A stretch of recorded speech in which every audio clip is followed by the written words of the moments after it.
Colm, how are you after dark? Hey, Ger. You well? You made it? And things took a turn last night on the... Oh, it's not last night, actually. Tonight. On the quiz. The quiz is now Thursday evenings. 77 people have seen it on YouTube already, so maybe you can say it anyway, to be honest. On the... Yeah, I don't know what happened there. It's scheduled, but a good few people have already seen it anyway. So. 77. That's not very good, is it? Jesus. Anyway, I think all my best bits got cut, so... I'm happy to recycle all my best material on this show if you'd like. The Lions team is out? Yeah. Mac Hansen starts. Yeah. Back or left wing? He's on the wing, left wing. Gary Ringrose starts. Tyg Furlong, Joe McCarthy, and Tyg Byrne, and Dan Sheehan is the captain. I was thinking And about James Dan Lowe. Sheehan as captain. It's very Irish. He is captain material, isn't he? Yeah, There you go. he is, yeah. I'll go for you got Yeah, Pierre go 1 to Schumann, 15 there, yeah. Pierre Schumann, Dan Sheehan, Tyg Furlong, Scott Cummings, your boy. Joe McCarthy, Tyg Byrne, Josh van der Fleer, and Henry Pollock starts at 8. Burn at 6. Burn at 6. The papers had it wrong, actually. Halfback partnership, you got Thomas Williams and Finn Russell. Then you have James Lowe, Sione Tuipulotu, Guy Ringrose, Mac Hansen. Elliot Daly is playing full-back. Elliot Daly fullback, I think, is a live possibility to start the test, Yeah, especially with the way things are going at the moment. That's a fun team. That is a great team. Yeah. Like I said, I'm back in. Dan Sheehan, captain. You pick Mac Hansen, I'm watching it. He is box office. He is. That is exciting. Finn Russell. I would have thought they would have gone like, if they're going to pick an Irish captain there, would have gone Tyg Byrne or Josh van der Fleer. It's an interesting shout. It's very interesting, isn't it? Yeah. They obviously see this guy, like, maybe he'll end up being a better captain than Caelan Doris. I know Caelan Doris is injured and it's terrible to say things like that about people when they're injured. But maybe Dan Sheehan is the man. Maybe. Now, you always end up being off the field for the end of the game when you start as a hooker. This game is against Western Forest. This is Saturday morning, 11 a.m. Irish time. So can we just run through it again? Who, front row? Schumann, Sheehan, Furlong. You didn't go through the bench there. I don't have it, so I only have I have the bench here for you now. Yeah, go to the bench there. Ronan Kelleher, Yeah. Andrew Porter, Will Stewart, Ollie Chesham, Jack Conan. It's interesting Henry Pollock's starting over Jack Conan, but Alex Mitchell, Hugh Jones, and your friend Marcus Smith. 6'3", 5'2", 5'3". 5'3", yeah. That number's out. So a 5'3" split on the bench. And let's just go back again. Second rows are Joe McCarthy and... Scott Cummings. Scott Cummings. Okay. And the back row, that's very interesting. They're picking him as a 6. Like Byrne. Yeah. I thought they'd gone away from that. But Is this an indication of something? It's the line-out option. Do they want to try and get somebody else into that second row alongside Maro Itoje for something specific that they're trying to do? Because obviously, let's face it, Maro Itoje is starting the 3 tests. That's a nailed-on, guaranteed cert. Yeah. I know you're saying sometimes they've dropped captains before, but they're not going to drop Maro Itoje. they're planning on playing them 3 tests. And so, who is 7? Josh van der Fleer, And who's 8? Henry Pollock. Henry Pollock. All right, that's a give the young man enough rope. See what happens. That is really interesting, though, especially since Jack Conan is on the bench. That is very interesting. Yeah. First, we'll see if Finn Russell. Yeah. Thomas Williams came on, didn't he? On Friday night. Yeah. He starts. I would not be surprised if we see Thomas Williams starting tests, considering Gibson Park's injury status at the minute. I really wouldn't. He's They'll also only start. You could argue they'll only start Alex Mitchell if they're also starting Finn Smith. yeah. I'm not sure. I think is he not pretty good? Mitchell. Yeah. People seem to be disappointed with his performance on Friday. at I Aviva. definitely saw mixed reports on it, and he was pretty calm under pressure. Like, look, I don't know. You want to see his the stats for his and the times for his arrival at Rooks and blah blah blah. The stuff that actually is very important that you can't really just tell from looking at. Yeah. From watching the game. I didn't think he was great in the Six Nations, though. And I think that matters a bit more than how he played in Europe because it's test level. But, like, I think if Gibson Park is fit, Gibson Park plays, but he has to get back fit. What do you change in there from that 15 to the first Australia 15. Well, Like, the captain starts. The captain starts. Toje takes the Furlong's proverbial armband back. Furlong's not going to start, I don't think, No, unless he Furlong's plays not going himself to start. Sheehan remains. into fitness. Schumann's probably Schumann's not gonna playing at start. all. No, Schumann's not going to start. Cummings isn't going to start. He might. So he might. there's room for a +1. It depends, right? Does Tygburn play 6 or not? Yeah, this is the thing now. Is there a line out thing that they're trying to do? Is there a scrum specific thing that they're trying to do in the second row? Again, these are questions they'll never answer. Although maybe they'll tell us today. The press conference is in a couple of hours' time, but that is the Lions team for this weekend's game. Who else is changing? Number 8 is changing. Joe McCarthy's not Tom starting. McCarthy you wouldn't probably imagine. won't play. Well, is this not his chance to play himself into the team? Absolutely, but then like Maro has to be in there. Wait, Surely there are variables. Who are the absolute guaranteed starters first test? Everyone's fit. Dan Sheehan. Sheehan, Itoje. the captain. Van der Fleer. I don't know. I think that I wouldn't say guaranteed. Are any of the backs guaranteed? Gibson Park if he's fit, I think. yeah, I guess that I would because say. he's not fit, he's not guaranteed. So he's not guaranteed. Number 10 is certainly not guaranteed. Number 10 is guaranteed. 100%. Who? Finn Russell is starting. 100%. There's no ifs, ands, or buts. It's not close. Those lads are not close to him. Okay. Finn Russell is. I'm pulling a Eamon Fitzmaurice. There's only one team and one tier, and that's Armagh. So just before we play them. are you subscribing to the idea that if Gibson Park isn't fit, that Thomas Williams may actually start scrum half against Australia first time out?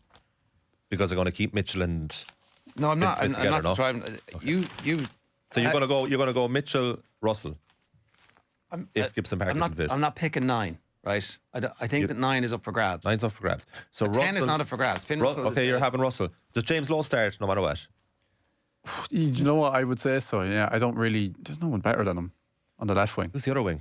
I'll see now. That's up for debate now. I think. Tommy Freeman is obviously everybody's favourite. He's And straight in. You'd argue both form centres player. and the fullback is still TBC Well, I think because of Hugo Blair Keenan's Kinghorn. injury has opened up the possibility there. But I think that it's very interesting that who did they pick the 15 today? Elliot Daly. Elliot Daly. They love a bit of Elliot Daly. And I can see why. I think Elliot Daly, can I just say, one of the most underrated players of his generation. 2017, he started on the left wing. 2021, he started in centre. And now, 2025, he might start at fullback. Like, that is in class. tests. Yeah. All right. That is class. You say underrated. He has like 100 caps, doesn't he? But sure, no one talks about him. Talk about him, You never talk about him. you know, not giving him his what a flowers, player, so to like. speak. He's a coach's player, a player's player, but is he a fan's player? Yeah, the fans player. He's like he often comes off the pitch with a pristine white jersey when all around him are covered in blood and grass. And yet he's still effective. So the one fullback is possibly injured. The other fullback has a Jim McGuinness, Donegal schedule type thing to look out for. So anything he could swoop in. But geez, lads, that's not very many guaranteed starters. That's about 5 of the 15. It is very interesting. It's probably the most interesting element of the tour, if you get me. Is The who actually, selection. who actually plays. Yeah. Tell you what, Henry Pollock has to have the best game of his life now if he wants to play in a test. I feel like he will start This one of is- the 3 tests. I just don't know which one. You think? Yeah, well, This is his chance now at 8. This it's is the youngest Lion since 1968. yeah.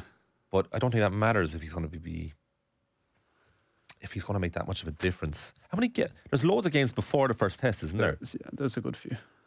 No, I think there's another like 3 or 4 matches before first time out. Like so, loads is going to change. A lot's going to change, and there's going to be injuries. That's the problem. Like I know if it's the heartbreaking. It's such an interesting dynamic on the whole Lions tour is that you play in these games, and particularly if you're the likes of Pollock or Joe McCarthy, or Elliot Daly or Mac Hansen, is like you have to give it your all in these games. But of course, if you give it your all, you're always risking the possibility of an injury, and then it's all over. Look, it's like Xander Fagers never even got going. So the Force, the Reds, the Waratahs, Brumbies, TBD, and then their first test on the 19th of July. So there's a good bit of game time. All in the game saying Sheehan, Itoje, Gibson Park, Russell, Lowe are all guaranteed. His opinion. Gibson Park if he's fit. So he's not guaranteed. He's not fit yet. It hasn't proven his fitness. And I'm sure they're minding him. Well, I was at the captain's run there before the Argentina game, and he was going through plays. Now, walking pace with the rest of the team, but he's there. Like he's throwing balls. Do you know, he's not completely out the loop. I really like that team, though. I really like that team. Right. Well, we run through some of the headlines. Yeah. I suppose the big news overnight is Kevin McStay, isn't there? Yeah, McStay goes is the back page headline on the Mirror. They also have shirt shrift, which, look, the Daily Star also have this shirt shrift. It's like almost like they're done by the same people. Oh, right they are. This is about Garnacho wearing the Villa shirt has somehow costing Manchester United 17.5 million, 13 million pounds, 17.5 million euros. Oh. This is such bollocks, isn't it? Yeah, why is it on the back page today? Because this story's a few days old. Well, they've slashed the price. There is of his transfer value. There's a fire sale on at Manchester United. You can now get, the fake deadline of the end of June for some clubs who do financial, their accounting at the end of June. He is now available for 53.5 million euros as opposed to 52.5, as opposed to 70 million euros, which was the previous price. Mm. I'm sure it's not connected to the fact that he was wearing the jersey. It's connected to the fact that Man United clearly don't want him, and so why would you spend top dollar on somebody who the club don't want? It's not great marketing. Yeah, I think I'd say Amram himself is just more keen to get rid of the player. That's his top priority over the transfer fee that he'll receive. He just doesn't want them. The club obviously want the money, but Amram just wants to work with people that he likes. He doesn't like it. He doesn't like Garnacho. Does that have an impact on how much Amram can spend? Oh wait, it does. Yeah, possibly. Yeah. So they're I think Amram is just. I obviously he wants all the money too, but he wants primarily to work with players that he can work with. Yeah. Did Garnacho have problems with Ten Hag? I don't remember him ever being. There's a lot of. He was a bit petulant from time to time when he was getting so off, but he's a child. He was. It's ironic because the night of the Cristiano Ronaldo interview with Piers Morgan, Garnacho had scored a wonder goal to win the game against Fulham, and it was seen. It was like, this guy has a great attitude compared to the experienced guy who's letting everyone down. But yeah, like he got a fair bit of abuse from United fans last season as well. There's one video of him signing autographs and some guys giving him abuse behind the camera, and he takes it extremely well and smiles and walks away. So he is a child, like, but then you could say like other people are the same age as him or younger in high profile teams and they don't react like that. So I see the argument for both when it comes to Garnacho, but he certainly does have a future at the club under Amram. Mayo Chiefs call time early on McStay. A fairly brutal piece of work done by the Mayo GAA executive. They met last night in McHale Park. There was a relatively terse statement.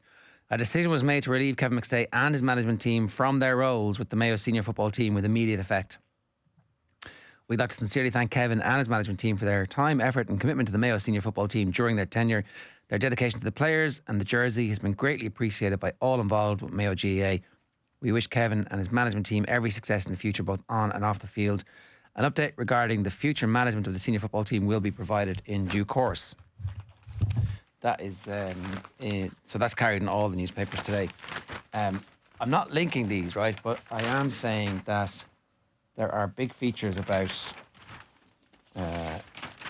how well Monaghan are going at the moment, with Andy Moran in charge of their forwards. I don't have that paper with me. It might have been the Indo.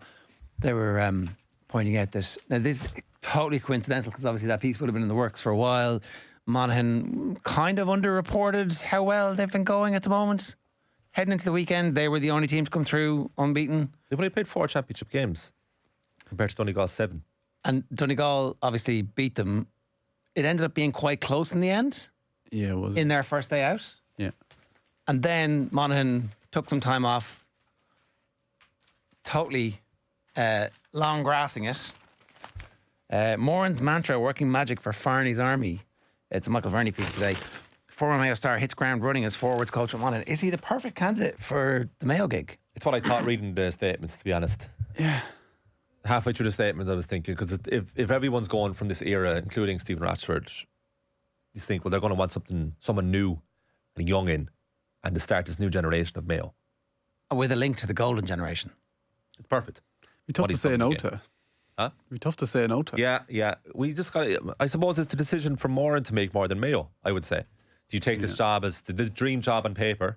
I imagine it's his dream job. Maybe it's not. But say it is, it's very early.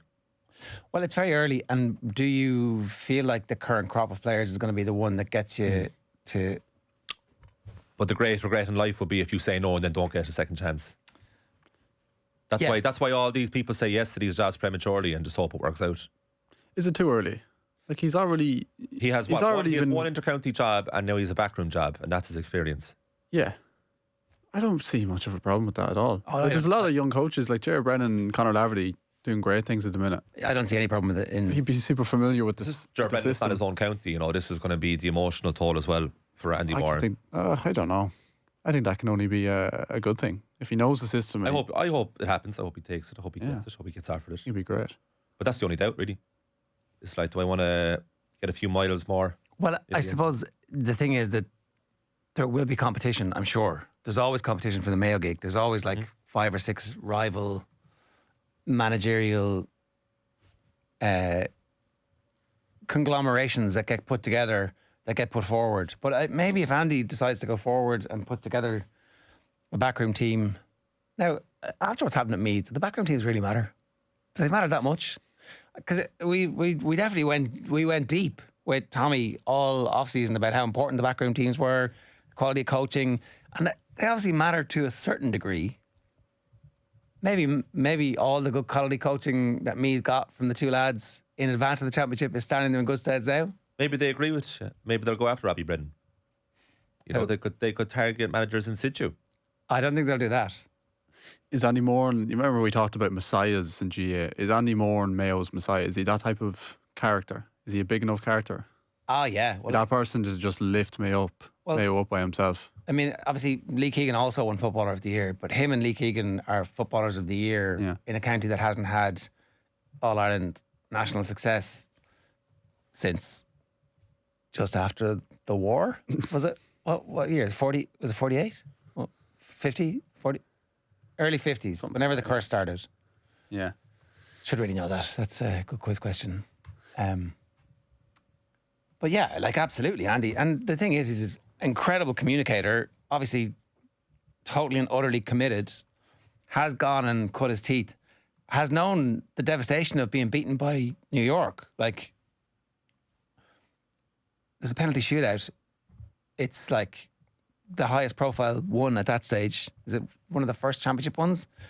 And it's a great story. And everybody's like, wow, this is incredible. But the other side of that is the devastation. We talked to him about it on the show, about sitting in the airport on the way home going, oh my God, what have I done?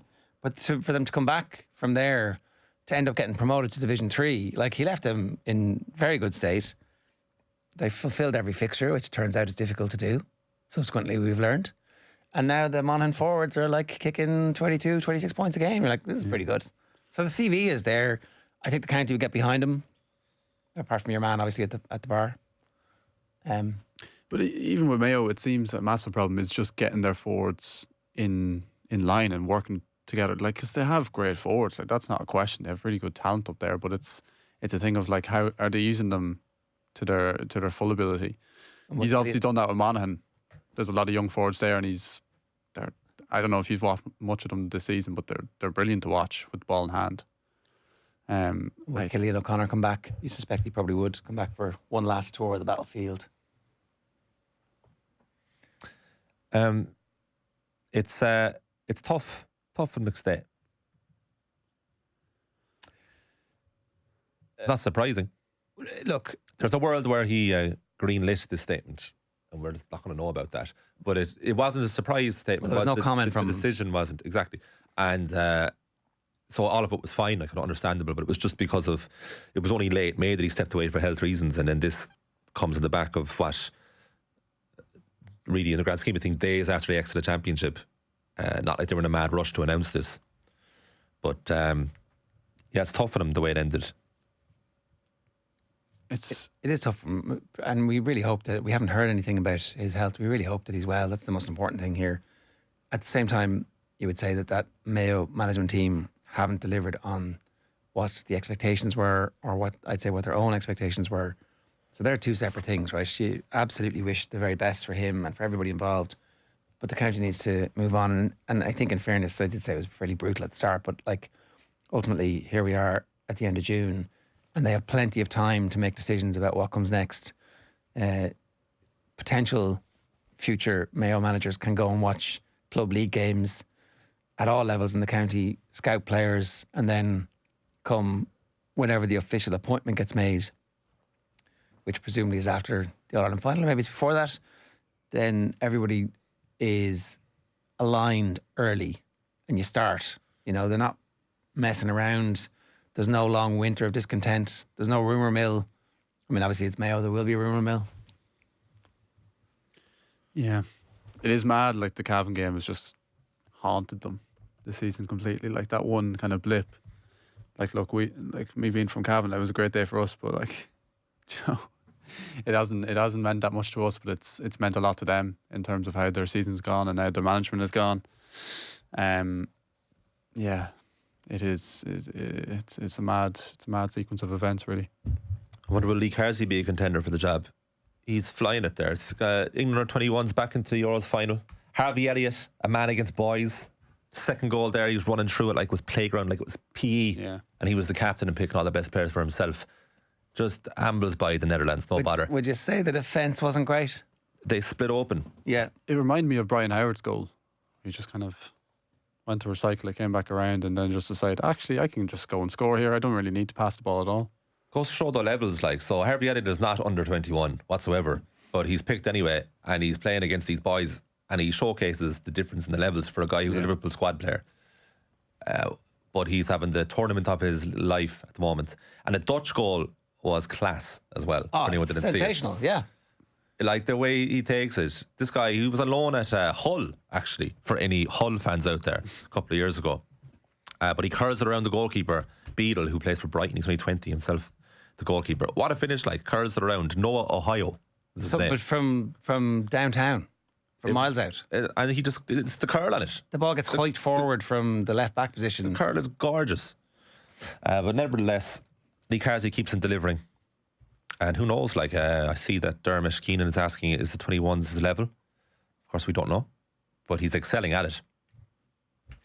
You'd have to think Lee Carsley could get a Championship / Premier League job.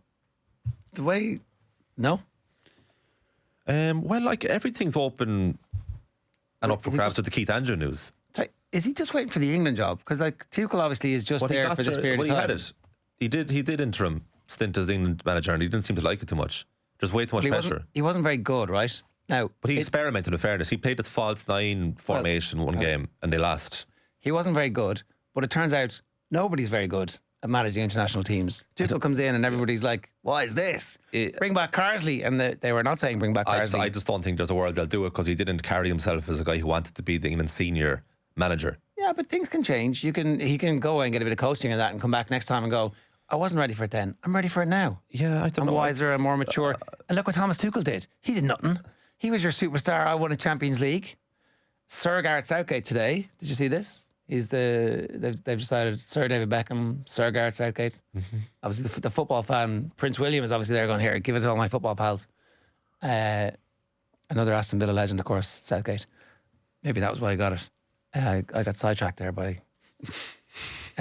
Anyway, I just think there is a world in which Lee Carsley changes his mind and decides, actually, you know what, I want to go for it, because why wouldn't I? Well, he hardly wants to stay under 21s forever.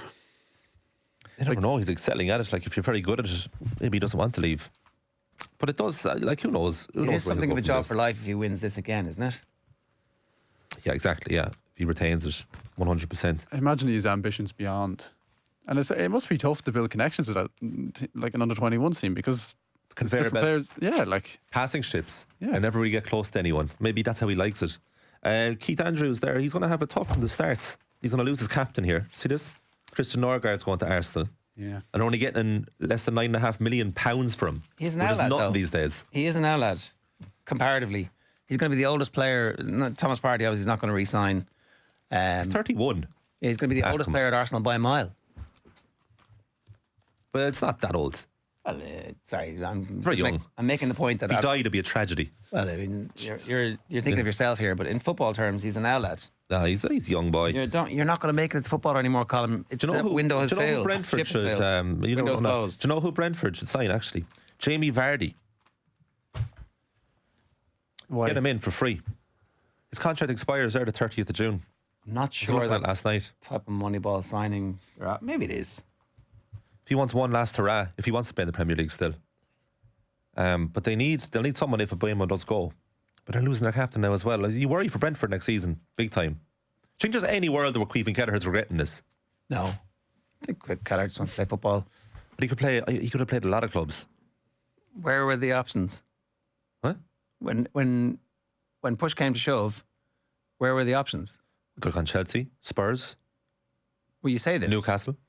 Like, They're all linked with goalkeepers at the moment. are this like I think he went to the club that showed the first serious interest in him because he was so desperate to play first team football. fantasy football you're talking about?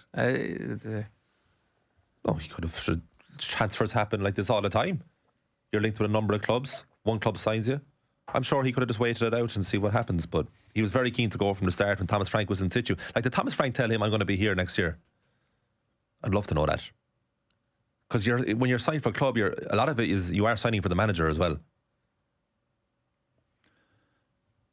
We can ask him at the next press conference, which will be soon enough. He'll never tell us now. He might tell us in the future.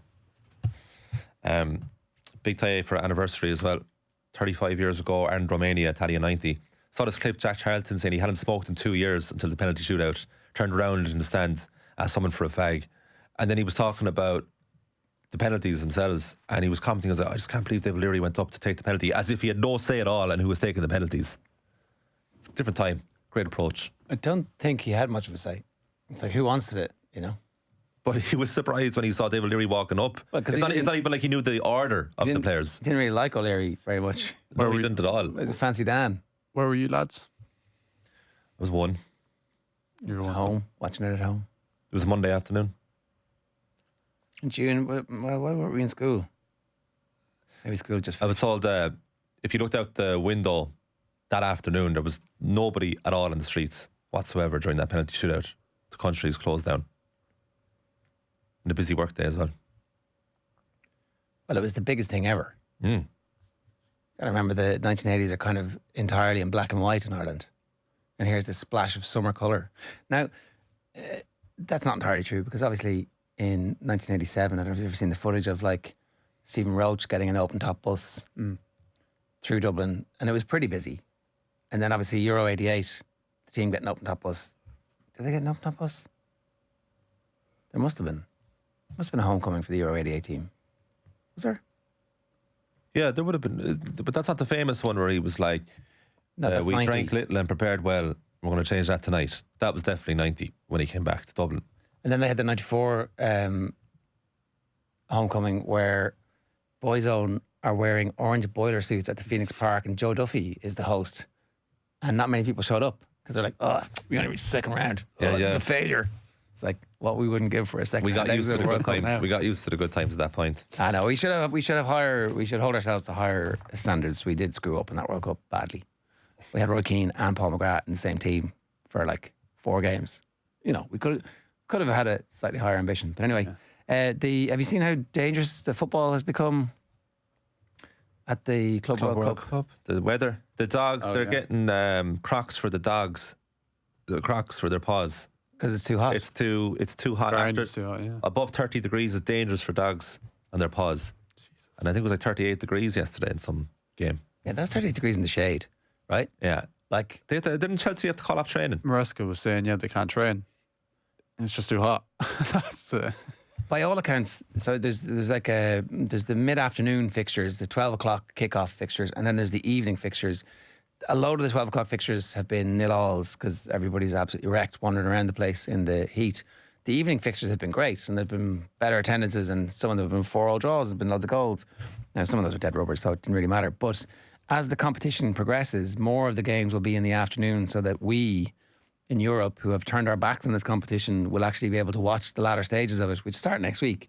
So it's Lionel Messi versus Paris Saint-Germain. First time he'll have faced one of his former clubs. Starts Saturday, the last 16. And the Brazilian teams are all doing brilliantly. River Plate got knocked out last night, unfortunately. Monterrey. Boca are gone, aren't they? Monterrey survived, so that'll be big for the Mexican community. I think that there's no doubt that this is a competition that's here to stay because FIFA are making loads of money off it. the back of it. 100%. I mean, they already talked before a ball was kicked about extending it next time around if they continue the competition. Yeah. What was your feeling coming into it? I thought there's a very European roll of the eyes. Just like there's large scale apathy because it's the European calendar where you're associating with the off season. So you're thinking, well, the players aren't going to try, they're not going to care. Yeah. And then you looked at the first few games and it was sunshine in America and it was a very distinctive looking game where you associate that with a pre-season friendly where you don't even have the names of the players in the back of the jerseys. They're all just wearing 1 to 11 squad numbers. You're trying out new signings and it doesn't officially count if you score a goal as a goal. And that's what you associate it with. When in reality, this is neither a postseason or pre-season tournament. This is living on its own. So it's really hard to get into. We had Matt Slater on just before it started and we were talking about when will people start getting interested? And we predicted a week into it, people will start noticing. So I'm kind of surprised it's taken that bit of a time for everyone to get into it. But well, when it gets to the knockouts, Messi scored. People are interested. When there are fewer games, no, but this side of the world are not. When there are fewer games, I think this side of the world will catch up with it towards the end. But ultimately, it'll probably be a forgotten tournament. Because as soon as it's over, actual pre-season starts for next season. Yeah. Even if you win the competition, you don't have an awful lot of time to celebrate. The money that they're all going to get, it'll be one for the history books. Colm. It's like you win the league and then you have a Champions League final 3 days later, and I didn't have time to celebrate that. We didn't quite fully appreciate the. Depends on who wins. For Atletico in 2014 when they won the league, and then a week later, last Champions League final in heartbreaking fashion. But for this one, this is an additional tournament. Again, we'll only know in 6 months' time what the effect of this tournament will be. If next season is terrible in the top 5 European leagues, well, terrible for the teams who take part in this. Obviously, loads of teams aren't taking part. So if Chelsea and Manchester City are really poor next season in the Premier League, you'll be like, okay, maybe this is related. But it's just it's hard to get your teeth stuck into. There's loads of games happening at the same time, and we're missing loads of them because of the time difference. There's 4 games a day, which is a big problem. I haven't even seen one. I've watched any of it. But maybe as things progress, you might get sucked in. And as I said, the times are slightly better from this point forward. All right, it's 3 minutes past 8. Off the Ball Breakfast is with UPMC Orthopaedic Care. When things don't move, rotate or bend like they used to, choose us to help you get back in action.